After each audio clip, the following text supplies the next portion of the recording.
بسیار میخواهم که اگر هرچی تجربه ملکه دانش در کسب پیدا کرده باشم که شاگردها از اون به هرچی بیشتر آموزند. با این گونه استادها به داشتن عنوان علمی هم درجه علمی دادن ممکن است.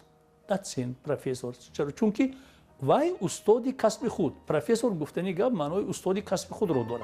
یا دادسین زینه اولی استادی کسب خود. وای حالا که استادی کسب خود هست.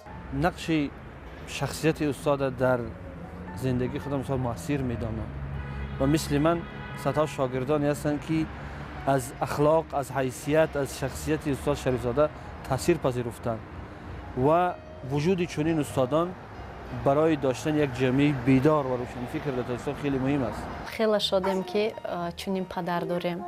پدر ما بسیار هم پدر خوب هستند. بهترین پدر برای چی حساب میکنیم؟ برای اون که ما رو تربیت خوب دادگی هستند.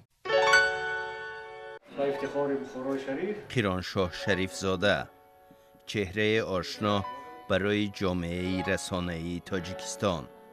بیش از 2 دهه است که در کنار کار روزنامه‌نگاری در دانشگاه درس می‌گوید. به دانشجویانی که پیشه روزنامه‌نگاری را برگزیدند و آینده مطبوعات تاجیک و صدای سیما در دستشان است. قیرانشاه شریفزاده از جمله استادانی است که علم و عمل را به هم یار کردند. با اون خصوصیتش فرق میکند که با علمی اکادمیکی کمتر میل کرده است ولی عملی ژورنالیست را بیشتر طی کرده است. و در هم روزنامه‌های رسمی حکومتی مانند جوانان تاجیکستان، مانند صدای مردم، هم در مطبوعات شخصی مانند تاجیکستان وقتی که صاحبش نصرالله اسدالله بود مهنت کرد و هم خودش روزنامه جمعیتی آورد. استخوانه ژورنالیستی خودش را دارد و بجز نظریه چیزی دیگری آموزاندنی دارد. طرز نوشتن خودش و طرز نوشتن خودش به همه مکتب‌های ایجادی تاجیکستان موافق است، هم رسمی و هم غیر رسمی. و این موضوع را شناخته میتواند. وقتی که شخص موضوع را شناخته توانست، شاگردانش را هم به شناختن موضوع عادت میکناند. بیش از 20 سال می شود که قیرانشاه شریفزاده با عنوان معلم کلان کافدره مطبوعات فاکولته ژورنالیستیکی دانشگاه ملی تاجیکستان در تربیت روزنامه‌نگاران جوان سهم می‌گیرد.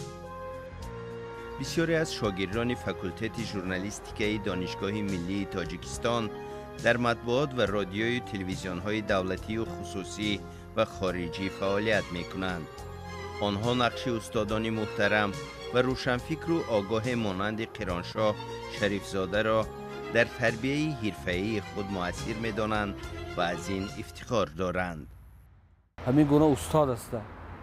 یک انسان بسیار روشنفکر با دیدگاه‌های بسیار باز و با مطالعه بسیار فراوان که من فکر میکنم همین بودی شخصیتشان ایشان از دیگر استادای دانشگاه متمایز کرده است و احترام میرم که پیش شاگردا دارن. من فکر میکنم از همینجا سرچشمه میگیره. شریفزاده مثل دیگر استادای دانشگاه که لازم است عنوان علمی ندارن ولی به دلیل اینکه بسیار مطالعه فراوان دارن، بسیار پژوهش‌های شایسته دارن در تاریخ و عملیه ژورنالیستیک، به دلیل اینکه یک انسان بسیار روشنفکر و آگاه هستند خیلی محترم هستند در دانشگاه. قیرانشاه شریفزاده در تحقیق تاریخ مطبوعات تاجیک تالیفات با ارزش دارد. 10 کتاب و دستور متدی، بیش از 30 مطلب در کتاب و مجله ها و زیاده از 700 آچرک، مقاله، گزارش و مصاحبه های مطبوعاتی به چاپ رسانده است.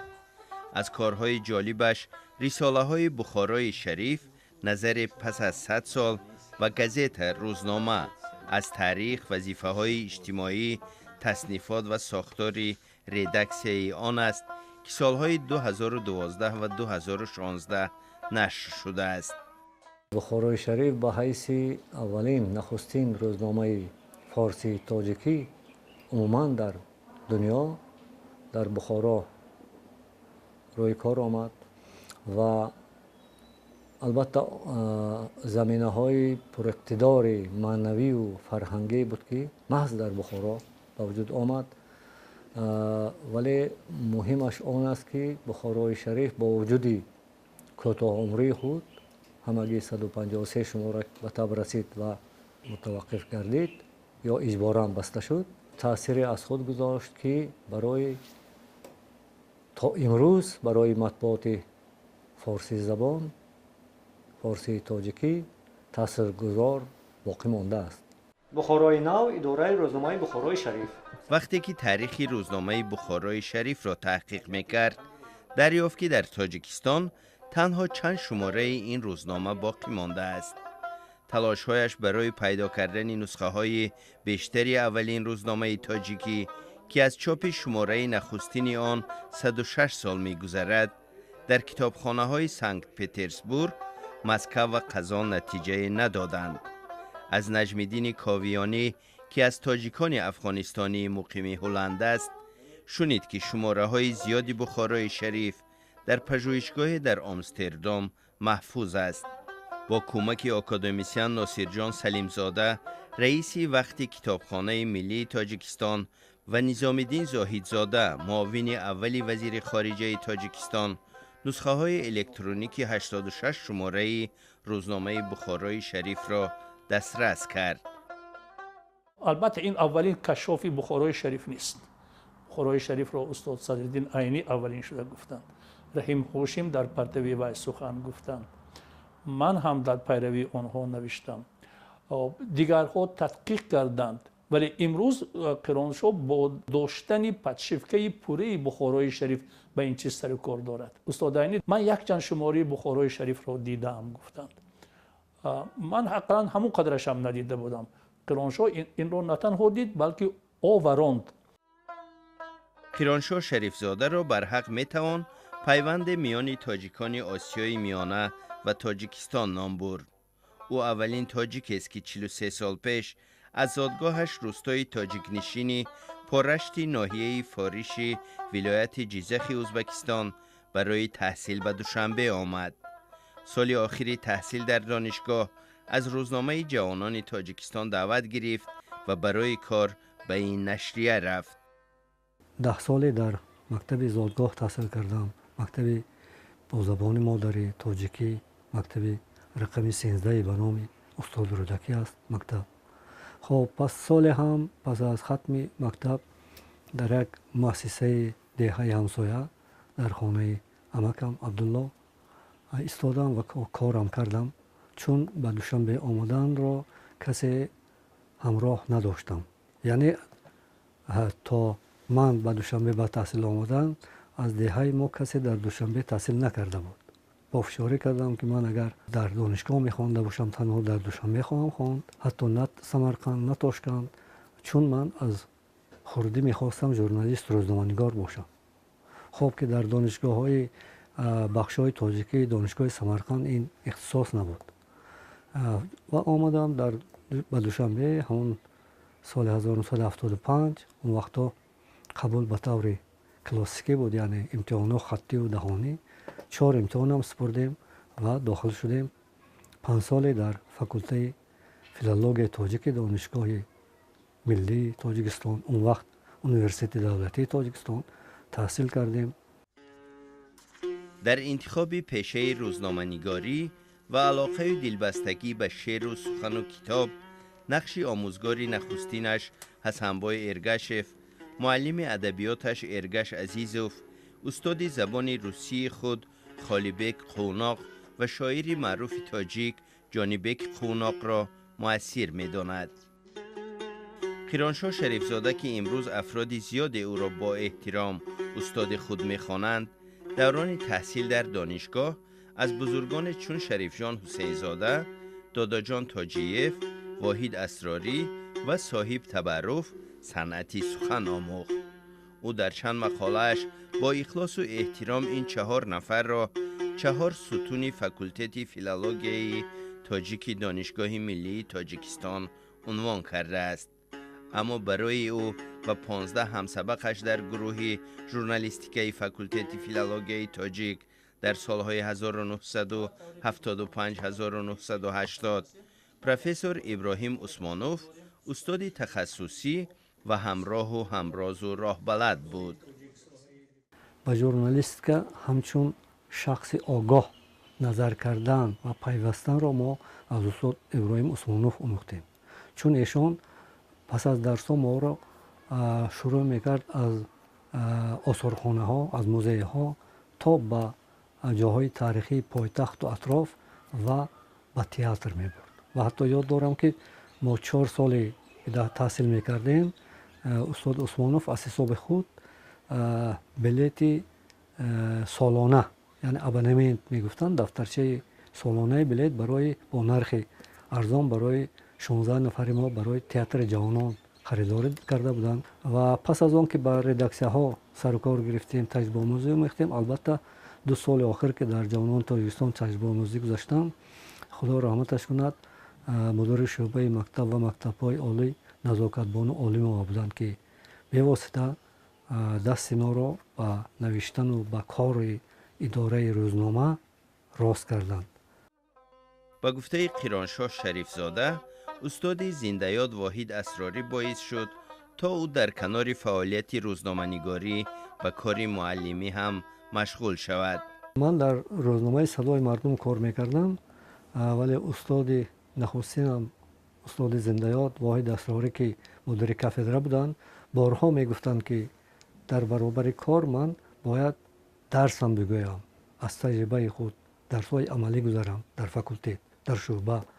و 1-2 سال اول هم وقتی که ایشان زنده بودند و حیث همکار درسم گذاشتم، ولی پس از درگذشت ایشان راستی خودم را تا جای گناهگارم حساب کردم که در وقت زندگی استاد اسراری پره و درسدهی نگذاشتم.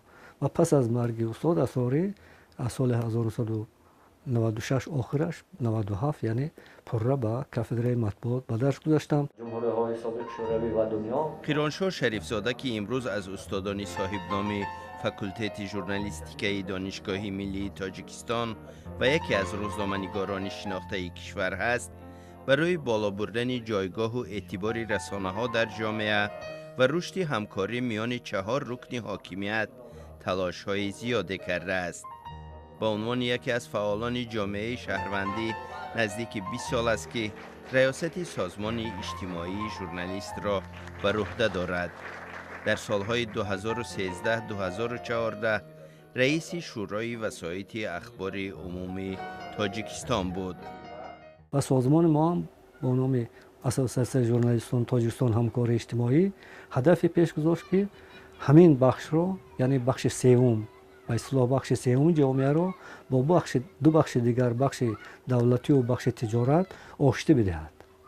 و به این منظور ما چند سال پی هم با برگزاری سمینارها، با برگزاری میزهای مدور، با برگزاری سمینارهای آموزشی در تمام مناطق کشورمون تدبیرهای هم بجا آوردیم. البته با همکاری حتی با کارمندان دستگاه رئیس جمهور که خدا رحمتشون کند، اسام الدین صلاح الدینوف، ایشون که در این کار همچون یک مشاور رئیس دستگاه همیشه از فعالیت‌های ما پشتیبانی میکرد و تا جای و این چیز دست هم یافتیم، یعنی آشنایی از همدیگر، آگاه شوی این 3 بخش بیشتر شد.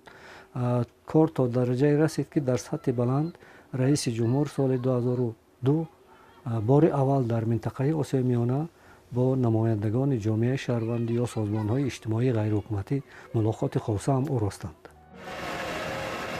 قیرانشاه شریفزاده وضع رسانه‌ها و آزادی بیان را در 3 سال اخیر نگران کننده می‌خواند.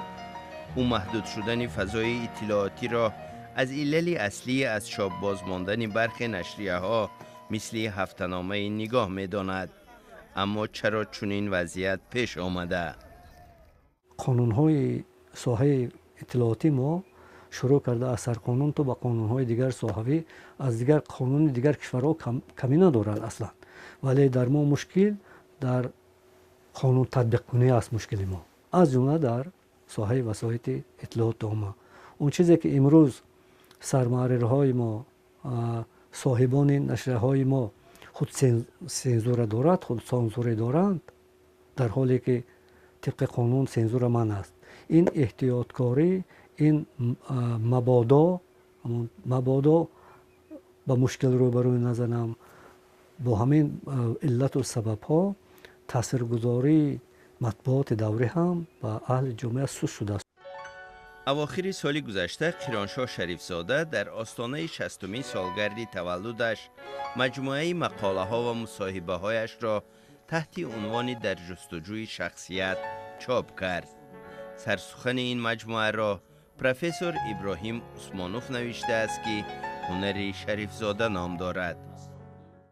вай бештар аз 700 мақолаи мусоҳибаҳо дорад ва ҳамаш актуалӣ аст. ҳеҷ кадоми онҳоро то порсол чоп накарда буд ва порсол чоп кард ва ман гумон мекунам ки ин на танҳо барои қироншоҳ дар кор аст, ин барои ҳамаи онҳое дар кор аст ки таърихи тамаддуни солҳои 80 و 90 тоҷикро донистан мехоҳанд чӣ буд.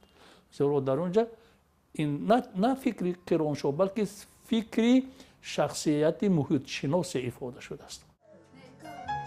барои ҳар фарди эҷодкор муҳити хонавода ва фазое ки ӯ дар он кору зиндагӣ мекунад омиле бисёр муҳим аст.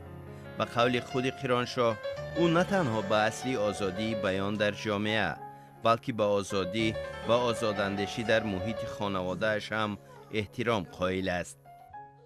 ҳамсарам раънобону бо маълумоти олии педагогӣ муаллимаи забон ва адабиёти рус аст аз ҳамон солҳои пеш ва шукри худо соҳиби 5 фарзанд ҳастем, 4 духтару 1 писар, ки 4 духтар ҳама маълумоти олии донишгоҳӣ доранд ва ҳама аз паси касбу кори худ ҳастанд. аз ҳама хурдиам он ки Фаридун писарчаамон аст, донишҷӯи курси дуюм дар донишгоҳи давлатии Қазони Русия таҳсил дорад.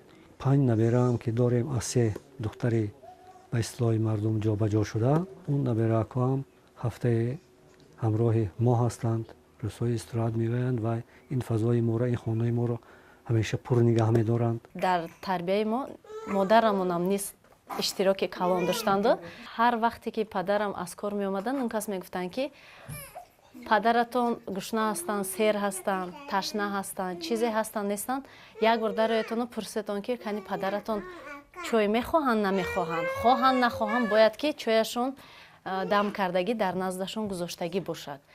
боз як хислати дигар доштанд падарамон ки як гапа як бор мегуфтанд. мақсад дар зиндагӣ бояд бо як сухан мо одамро фаҳмем. алочии матбуоти тоҷикистон, барандаи ҷоизаи иттифоқи журналистони тоҷикистон, пажӯҳишгар ва рӯзноманигори шинохтаи тоҷик ба 60 умр расид. ба таманниёт ва орзуҳои устодону шогирдону яке аз фарзандон ва худи қироншоҳ шарифзода ҳамроҳ мешавем ки мефармоянд: 60 сол ин пайдо шудани таҷрибаи зиндагӣ ва баъди ин инсон ҳақ надорад ки ягон чиза нодуруст гӯяд. чунки агар нодуруст гуфт, аллакай вай яъне аз 60 зиндагиаш баромад. ба ин маъно аст. ҳамаи бузургони мо баъди 60 сухани мукаммалтар гуфтанд, сухани пурратар гуфтанд. ман умед мекунам ки ҳеҷ вақт касал нашавад. таманно мекунам ки устод шарифзода солиёни дароз устувору побарҷо бошанд ва битавонанд ки мисли худашон шогирдои фаровоне ба ҷомеаи тоҷикистон ҳидо кунанд ва умедвор ҳастам ки устодои мисли шарифзода дар ҷомеаҳои фикрӣ ва таълимию тадқиқотии тоҷикистон зиёд шавад ки мо битавонем ҳарчи зудтар ба саодати миллӣ бирасем. ба падари бузургворамон хоҳони онем ки илоҳи 100сола шавам, дарду ғама набинам. доим дар гирдашон чӣ хеле ки ҳозир ҳамамон сарҷам ҳастем, доиму сарҷам бошем, доим ханда дар лабашон бошанд, ягон бор сарашон дардро набинад. орзу ҳам умед мекунем ки худованд тани сиҳатро бидиҳад, фазои озодро бидиҳад, ки чанд соли дигар агар умрро дар пешонӣ бахшида бошанд, кӯшишу талош бар он аст ки ҳамон корҳои ниманҷом ё дар фикр дар сар бударо то تا جای انجام داده باشه.